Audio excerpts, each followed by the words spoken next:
everyone to झलक, a series of weekly current affairs by Disha publication. मैं हूं पायल और आज झलक में हम जानेंगे पिछले हफ्ते की महत्वपूर्ण खबरों के बारे में, जो कि है एग्जाम पॉइंट ऑफ व्यू से मोस्ट इंपॉर्टेंट और आपकी जनरल नॉलेज के लिए भी। तो चलिए बिना वक्त जाया किए शुरू करते हैं। The Atal Bihari training centre for disability sports. प्रधानमंत्री नरेंद्र मोदी ने मध्य प्रदेश के ग्वालियर में पूर्व प्रधानमंत्री श्री अटल बिहारी वाजपेयी के नाम पर दिव्यांगजनों के लिए देश के पहले हाईटेक स्पोर्ट्स ट्रेनिंग सेंटर का उद्घाटन किया। इस पहल का उद्देश्य खेलों में समान मौके यानी अवसर प्रदान करना, प्रतिभा को निखारना और विभिन्न खेल विषयों में भागीदारी को प्रोत्साहित करना है। अटल बिहारी दिव्यांग खेल प्रशिक्षण केंद्र में देश भर के दिव्यांगजन अभ्यास और प्रशिक्षण ले सकते हैं यानी ट्रेनिंग ले सकते हैं। विकलांगता खेलों के लिए जो ये ट्रेनिंग सेंटर है, एक महत्वपूर्ण अवसर का गवाह बनने जा रहा है, क्योंकि माननीय प्रधानमंत्री 2 अक्टूबर को इस सुविधा का उद्घाटन करेंगे। आपको बता दें, ट्रेनिंग सेंटर एक अत्याधुनिक सुविधा है जो विकलांग एथलीटों के प्रशिक्षण यानी उनकी ट्रेनिंग और उनके पोषण के लिए समर्पित है। ये विकलांग व्यक्तियों यानी सभी दिव्यांगजनों के सशक्तिकरण विभाग, सामाजिक न्याय और अधिकारिता मंत्रालय, भारत की सरकार द्वारा स्थापित एक स्वायत्त निकाय है। बिल्स एंड एक्ट्स, अब बात करेंगे इसमें डिजिटल इंडिया एक्ट 2023 की। डिजिटल इंडिया अधिनियम 2023 भारत में एक नया शुरू किया गया कानूनी ढांचा है, जिसका उद्देश्य देश के विकसित डिजिटल परिदृश्य को विनियमित और नियंत्रित करना है। तो जानते हैं इसके बारे में। DIA यानी डिजिटल इंडिया एक्ट ने कंटेम्पररी इंटरनेट और प्रौद्योगिकी चुनौतियों का समाधान करने के लिए 2000 की पुरानी सूचना प्रौद्योगिकी अधिनियम को प्रतिस्थापित किया है। AI और ब्लॉकचेन जैसी उभरती प्रौद्योगिकियों को विनियमित करते समय DIA ऑनलाइन सेफ्टी, ट्रस्ट और अकाउंटेबिलिटी पर ध्यान केंद्रित करता है। Digital personal data protection act and national data governance policy सहित संबंधित कानूनों और नीतियों के साथ सहयोग करता है। सेफ हार्बर यानी सुरक्षित बंदरगाह सिद्धांत की समीक्षा करता है। ये सुनिश्चित करता है कि ऑनलाइन प्लेटफॉर्म उपयोगकर्ता जनित सामग्री के लिए जवाबदेह है। कानूनी प्रतिबंधों द्वारा समर्थित खुदरा पहनने योग्य उपकरणों के लिए अपने ग्राहकों को जाने KYC की आवश्यकताओं को सख्त लागू करता है। 2026 के लिए डिजिटल इंडिया लक्ष्यों के अनुरूप $1 ट्रिलियन अमेरिकी डॉलर की डिजिटल अर्थव्यवस्था और वैश्विक प्रौद्योगिकी नेतृत्व का लक्ष्य रखता है। Good manufacturing practice day. The Indian government in partnership with the Indian drugs manufacturers association will mark the first national current good manufacturing practice day on October 10th। यानी भारत सरकार इंडियन ड्रग्स मैन्युफैक्चरर्स एसोसिएशन के साथ साझेदारी में 10 अक्टूबर को पहला national current good manufacturing practice day यानी राष्ट्रीय वर्तमान अच्छा विनिर्माण अभ्यास दिवस मनाएगी। की पॉइंट्स, इस पहल का उद्देश्य प्रोडक्ट क्वालिटी में सुधार और रोगी की सुरक्षा सुनिश्चित करने पर ध्यान देने के साथ दवा निर्माण में CGMP दिशा निर्देशों के पालन के महत्व को रेखांकित करना है। गुड मैन्युफैक्चरिंग प्रैक्टिसेस, जिन्हें आमतौर पर CGMP के रूप में भी जाना जाता है, फार्मास्यूटिकल मैन्युफैक्चरिंग के लिए WHO द्वारा अनिवार्य किए गए कड़े क्वालिटी स्टैंडर्ड्स हैं। दिशा निर्देश फार्मास्यूटिकल संचालन की रीढ़ के रूप में काम करता है, जिसे materials, methods, machinery, processes, personnel, facilities and environmental conditions के साथ साथ मैन्युफैक्चरिंग प्रोसेस के विभिन्न पहलुओं को विनियमित करके उत्पाद की गुणवत्ता और उसकी क्वालिटी बढ़ाने के लिए एक जरूरी मानक प्रदान करता है। Conferences and summits, 26th Energy Technology Meet. Honorable Minister of Petroleum and Natural Gas and Housing and Urban Affairs Shri Hardeep Singh Puri ने भारत मंडपम यानी नई दिल्ली में 26वां एनर्जी टेक्नोलॉजी मीट 26वां ऊर्जा प्रौद्योगिकी बैठक का उद्घाटन किया। श्री हरदीप सिंह पुरी ने 26वीं ऊर्जा प्रौद्योगिकी बैठक के दौरान ग्रीन और क्लीन एनर्जी सेक्टर में देश की उपलब्धियों के बारे में बात की और देश की उपलब्धियों और उसके भविष्य के लक्ष्यों पर प्रकाश डाला। श्री हरदीप सिंह ने घोषणा की कि भारत ने अपने बायोफुल ब्लेंडिंग टारगेट्स को पार कर लिया है, जो देश की ग्रीन एनर्जी स्ट्रेटेजी का एक महत्वपूर्ण घटक है। प्रारंभिक लक्ष्य नवंबर 2022 तक 10% बायोफुल ब्लेंडिंग रेट हासिल करना था। भारत तय समय से 5 महीने में ही इस मुकाम पर पहुंच गया है। Intelligent grievance monitoring system 2.0 public grievance portal 29 सितंबर 2023 को पर्सनल पब्लिक ग्रीवेंसेस और पेंशन राज्य मंत्री डॉक्टर जितेंद्र सिंह ने प्रशासनिक सुधार और लोक शिकायत विभाग में विशेष अभियान 3.0 का उद्घाटन किया। डिजिटल डार PG पहल के तहत डार PG ने यूनिफाइड सर्विस डिलीवरी पोर्टल्स के प्रति एक व्यापक दृष्टिकोण शुरू किया। राज्यों व केंद्र शासित प्रदेशों के सेवा के अधिकार आयुक्तों के साथ साथ 27 वरिष्ठ अधिकारियों के साथ सहयोग करते हुए DRPG ने 56 अनिवार्य ई सेवाओं के अलावा अखिल भारतीय ई सेवा वितरण के लिए 164 सेवाओं की पहचान की है। फेसलेस और सू मोटो सर्विस डिलीवरी को बढ़ावा देने पर केंद्रित किया है। जम्मू और कश्मीर, केरल और ओडिशा ने अपने यूनिफाइड सर्विस डिलीवरी पोर्टल्स के माध्यम से 100% सर्विस सैचुरेशन हासिल की। UAPA sections invoked against NewsClick. The online news portal NewsClick is under scrutiny due to allegations of receiving illegal funding. तो ऐसा क्यों है? ऐसा माना जाता है कि धनराशि चीन और संयुक्त राज्य अमेरिका यानी USA के माध्यम से भेजी गई थी। आरोपों के कारण FIR दर्ज की गई है। न्यूज़ के खिलाफ दर्ज की गई इस FIR में गैर कानूनी गतिविधियां अधिनियम के विभिन्न धाराओं का उपयोग शामिल है। पेनल्टीज में कम से कम 5 साल की कैद जिसे आजीवन कारावास तक बढ़ाया जा सकता है वो शामिल है। UPA की धारा 16 यानी टेररिस्ट एक्ट्स को परिभाषित करती है और दंडित करती है।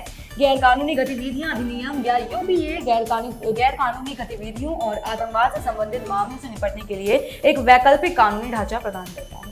Largest Hindu temple in new Jersey. प्रमुख स्वामी महाराज द्वारा निर्मित सबसे बड़े हिंदू मंदिर BAPS स्वामी नारायण अक्षरधाम का उद्घाटन 8 अक्टूबर को रॉबिन्सविले, न्यू जर्सी में किया गया था। वास्तुकला का चमत्कार न केवल अमेरिका में जीवंत हिंदू समुदाय का प्रमाण है बल्कि कलात्मकता, आध्यात्मिकता और मानव समर्पण की स्थायी भावना का भी प्रतीक है। न्यू जर्सी के सुनमय शहर रॉबिन्सविले में स्थापित ये मंदिर एक उल्लेखनीय उपलब्धि है। ये आधुनिक युग में इस मंदिर का उद्घाटन BAPS आध्यात्मिक नेता महंत स्वामी महाराज द्वारा निर्देशित किया गया है। इस मंदिर में 10,000 से ज्यादा मूर्तियों, भारतीय म्यूजिकल इंस्ट्रूमेंट्स की जटिल नक्काशी और विभिन्न नृत्य रूपों का एक उल्लेखनीय संग्रह है। Israel Hamas conflict. Recently, the militant group ruling the Gaza Strip have mounted a scathing attack on Israel from the land, air and water, leading to multiple casualties. हाल ही में गाजा पट्टी पर शासन करने वाले उग्रवादी समूह हमास ने जमीन, हवा और पानी से इजराइल पर तीखा हमला किया जिसमें कई लोग हताहत हो। जानते हैं इसके बारे में। इससे इजराइल फिलिस्तीन संघर्ष के बीच सदियों पुराना विवाद जो है वो एक बार फिर से पुनर्जीवित हो गया है, जिससे वैश्विक और क्षेत्रीय शक्तियों के हस्तक्षेप की आवश्यकता हो गई है। इजराइल ने हाल के दिनों में पड़ोसी देशों जैसे संयुक्त अरब अमीरात यानी UAE, सऊदी अरब आदि के साथ कई शांति समझौते किए हैं, जिसे हालिया हमले के कारण झटका लगना तय है। इजराइल फिलिस्तीन संघर्ष के बीच 1917 में रखे गए थे, जब तत्कालीन ब्रिटिश विदेश सचिव आर्थर जेम्स बाल्फोर ने बाल्फोर घोषणा के तहत फिलिस्तीन में एक यहूदी राष्ट्रीय घर के लिए ब्रिटेन का आधिकारिक समर्थन व्यक्त किया। US ने फिलिस्तीन में स्वतंत्र यहूदी और अरब राज्य बनाने के लिए एक विभाजन योजना प्रस्तुत की, जिसे अधिकांश अरब देशों ने स्वीकार नहीं किया था। 1948 में इजराइल की स्वतंत्रता की यहूदी घोषणा ने आसपास के अरब राज्यों को हमला करने के लिए प्रेरित किया। इस योजना के अनुसार जॉर्डन ने वेस्ट बैंक और यरूशलेम के पवित्र स्थलों को नियंत्रित किया और मिस्र ने गाजा पट्टी को नियंत्रित किया। 1967 के वॉर में इजरायली सेना ने सीरिया से गोलान हाइट्स, जॉर्डन से वेस्ट बैंक और पूर्वी यरूशलेम और मिस्र से सिनाई प्रायद्वीप और गाजा पट्टी को जब्त कर लिया। अमेरिका की मध्यस्थता में मध्य पूर्व में शांति के लिए रूपरेखा ने इजराइल और उसके पड़ोसियों के बीच शांति वार्ता और फिलिस्तीनी समस्या के समाधान के लिए एक मंच तैयार किया। अमेरिकी सरकार द्वारा हमास को एक आतंकवादी संगठन माना जाता है। 2006 में हमास ने फिलिस्तीनी प्राधिकरण के विधायी चुनाव जीते। गाजा पट्टी इजराइल और मिस्र के बीच स्थित है। इसने 2007 में फतेह को गाजा से बेदखल कर दिया, साथ ही फिलिस्तीनी आंदोलन को भौगोलिक रूप से विभाजित कर दिया। ऑस्लो समझौते के तहत इजराइल और PLO आधिकारिक तौर पर एक दूसरे को पहचानना और हिंसा का इस्तेमाल छोड़ने पर सहमत हैं। ऑस्लो समझौते ने फिलिस्तीनी प्राधिकरण की भी स्थापना की, जिसे गाजा पट्टी और वेस्ट बैंक के कुछ हिस्सों में सीमित स्वायत्तता प्राप्त हुई। इजराइल ने 1967 के बाद पट्टी पर कब्जा कर लिया, लेकिन ऑस्लो शांति प्रक्रिया के दौरान अधिकांश क्षेत्र में गाजा शहर और दिन प्रतिदिन के प्रशासन पर नियंत्रण छोड़ दिया। गोलान हाइट्स एक रणनीतिक पठार है जिसे इजराइल ने 1967 के वॉर में सीरिया से कब्जा कर लिया था। इजराइल ने 1981 में इस क्षेत्र पर प्रभावी रूप से कब्जा कर लिया। हाल ही में US ने आधिकारिक तौर पर यरूशलेम और गोलान हाइट्स को इजराइल के हिस्से के रूप में मान्यता दी है। पादमा ब्रिज रेल लिंक। बांग्लादेश की प्रधानमंत्री शेख हसीना ने 82 किलोमीटर लंबे पादमा ब्रिज रेल लिंक का उद्घाटन करके देश के बुनियादी ढांचे के विकास में एक ऐतिहासिक क्षण को चिन्हित किया। प्रधानमंत्री शेख हसीना ने रेल मार्ग को ढाका भांगा खंड का अनावरण किया, जो पादमा ब्रिज के माध्यम से ढाका और जशोर को जोड़ता है। आपको बता दें, ये उद्घाटन समारोह मुंशीगंज के मावा रेलवे स्टेशन पर हुआ। ढाका ट्रिब्यून की रिपोर्ट के अनुसार, परियोजना अधिकारियों के अनुसार, जेसोर को जोड़ने वाली परियोजना का शेष भाग अगले साल जून में लॉन्च होने वाला है। The IMF has maintained Pakistan's economic growth forecast is at 2.5%, consistent with official projections but falling short of the official target. यानी IMF ने पाकिस्तान की आर्थिक वृद्धि का अनुमान 2.5% बनाए रखा है, जो आधिकारिक अनुमानों के अनुरूप है लेकिन आधिकारिक लक्ष्य से कम है। तो जानते हैं इसके बारे में। अंतर्राष्ट्रीय मुद्रा कोष यानी IMF ने पाकिस्तान की आर्थिक वृद्धि का अनुमान 2.5% पर रखने का फैसला किया है। इसके साथ ही मुद्रास्फीति का अनुमान घटाकर 23.6% कर दिया गया है। ये आंकड़ा IMF की पिछली रिपोर्ट के अनुरूप है और आधिकारिक अनुमानों के अनुरूप है, हालांकि ये आधिकारिक लक्ष्य से 1% ही कम है। विश्व बैंक की तरह IMF ने भी पाकिस्तान के पिछले साल के लिए 0.3% GDP वृद्धि के दावे को स्वीकार नहीं किया है। IMF का अनुमान है कि 2022 में आर्थिक वृद्धि 3.5 से 5% से घटकर चालू वर्ष में 3% हो जाएगी। बात करेंगे डिफेंस की। 20th round of military talks in Ladakh. Bharat और चीन ने 2 दिवसीय अवधि में अपने 20वें दौरे की सैन्य चर्चा की, जिसमें खुले और रचनात्मक माहौल बनाए रखने पर जोर दिया गया। दोनों देश पूर्वी लद्दाख में the line of actual control, वास्तविक नियंत्रण रेखा इसका मतलब है, उस पर मौजूदा मुद्दों के समाधान के लिए राजनयिक चर्चाओं के लिए एक श्रृंखला में लगे हुए हैं। कोर कमांडर स्तर पर आयोजित वार्ता का उद्देश्य एक खुले और रचनात्मक माहौल को बढ़ावा देना, शीघ्र और पारस्परिक रूप से स्वीकार्य समाधान को बढ़ावा देना था। LAC भारत और चीन के बीच की वास्तविक सीमा कई सालों से तनाव का स्रोत रही है और पूर्वी लद्दाख कोई अपवाद नहीं है। अब बात करेंगे इंटरनेशनल रिलेशंस की, तो ऑपरेशन अजय की बात करते हैं। भारत ने क्षेत्र में चल रहे विकास के बीच इजरायल से अपने नागरिकों की सुरक्षित वापसी की सुविधा के लिए एक समर्पित पहल ऑपरेशन अजय शुरू की है। तो इसके बारे में जानते हैं। इजरायल से भारतीय नागरिकों को वापस लाने के लिए विशेष चार्टर उड़ानें और अन्य व्यवस्थाएं की जा रही हैं। केंद्र सरकार द्वारा ऑपरेशन अजय के तहत युद्ध प्रभावित इजरायल से निकाले गए 274 भारतीय नागरिकों के चौथे बैच को लेकर एक उड़ान रविवार दोपहर को राष्ट्रीय राजधानी पहुंची। इजरायल में भारतीय दूतावास ने विशेष उड़ान के लिए पहले समूह से शुरुआत करते हुए पंजीकृत भारतीय नागरिकों से संपर्क शुरू कर दिया है। इसके बाद अगली उड़ानें होंगी और तदनुसार संचार किया जाएगा। स्थिति पर नजर रखने और भारतीय नागरिकों की सहायता के लिए 24 घंटे का नियंत्रण कक्ष स्थापित किया गया है। क्षेत्र में भारतीय नागरिकों से शांत रहने, सतर्क रहने और अधिकारियों द्वारा जारी सुरक्षा सलाह का पालन करने का आग्रह किया जाता है। विदेश मंत्रालय सक्रिय रूप से स्थिति की निगरानी कर रहा है और वास्तविक समय में नागरिकों को प्रासंगिक जानकारी प्रसारित कर रहा है। स्पोर्ट्स की बात करेंगे। World athlete of the year award. विश्व एथलेटिक्स ने भारतीय भाला फेंक यानी जैवलिन थ्रोअर खिलाड़ी नीरज चोपड़ा को 2023 पुरुष एथलीट ऑफ द ईयर यानी male athlete of the year award के लिए नामांकित किया है। ओलंपिक और विश्व चैंपियन चोपड़ा को 10 और एथलीटों से कड़ी प्रतिस्पर्धा का सामना करना पड़ता है। ये सम्मान भाला फेंक के क्षेत्र में नीरज की उल्लेखनीय उपलब्धियों और ओलंपिक और विश्व चैंपियनशिप में उनकी प्रभावशाली स्वर्ण पदक जीत को रेखांकित करता है। विश्व एथलेटिक्स के सभी 6 महाद्वीपीय क्षेत्रों का प्रतिनिधित्व करने वाले अंतर्राष्ट्रीय एथलेटिक्स विशेषज्ञों के एक पैनल ने इस प्रतिष्ठित पुरस्कार के लिए 11 नामांकित व्यक्तियों का परिश्रम पूर्वक चयन किया है। यानी उन्हें बहुत ध्यान से उनके हार्ड वर्क अकॉर्डिंग उन्हें सेलेक्ट किया है।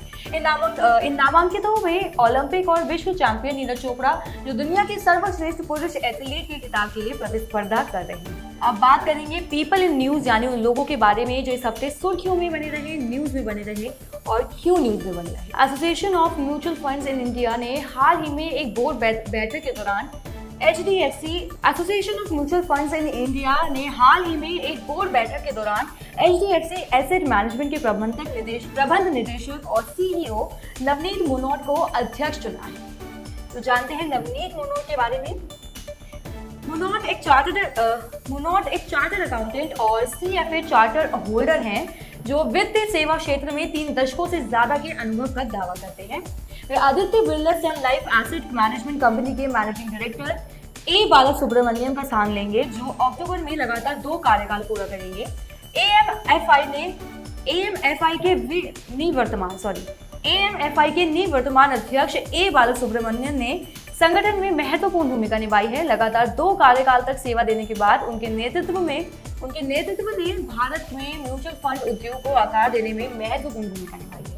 Sandeep Shandilia. The Election Commission of India has appointed Sandeep Shandilia, a senior IPS officer holding the rank of Additional Director General of Police, as the new Police Commissioner of Hyderabad. यानी भारत के चुनाव आयोग ने अतिरिक्त police महानिदेशक पद पर कार्यरत वरिष्ठ IPS अधिकारी संदीप शांडिल्य को हैदराबाद का नया पुलिस आयुक्त नियुक्त किया है। 1993 IPS बैच के अधिकारी शांडिल्य वर्तमान में तेलंगाना राज्य पुलिस अकादमी के निदेशक के रूप में कार्यरत हैं।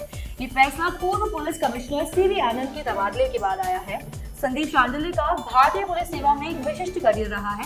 पुलिस बल के अंदर विभिन्न पदों के माध्यम से उनकी यात्रा, उनके अनुभव और उनके नेतृत्व का एक प्रमाण है। साल 2006 में उन्होंने कानून और व्यवस्था बनाए रखने में अपनी क्षमताओं का प्रदर्शन करते हुए दक्षिण क्षेत्र के डेप्यूटी कमिश्नर के रूप में भी काम किया। Next is BK Mohanty. Indian renewable energy development agency ने घोषणा की कि विजय कुमार मोहंती ने 12 अक्टूबर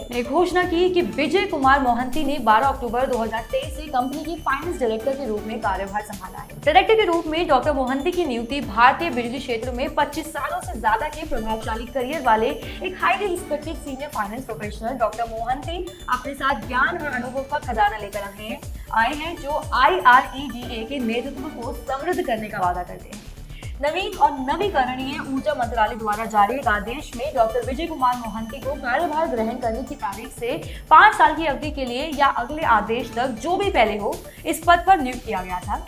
chartered accountant BK Mohanty institute of chartered accountants of India के सदस्य थे। उनके पास 40 सालों से ज्यादा का एक्सपीरियंस है। उनके पास खनन उद्योग, शैक्षिक उद्योग और रसायन उद्योग से संबंधित ग्राहकों के साथ काम करने का भी experience. So friends, that's it for today. मिलते हैं नेक्स्ट वीक झलक में। अगर आपको ये वीडियो पसंद आया हो या किसी भी तरह से हेल्पफुल लगा हो या यूजफुल लगा हो तो please like, comment and share it with your friends और family. Also, subscribe to our channel for more videos like this and don't forget to hit the bell icon for updates.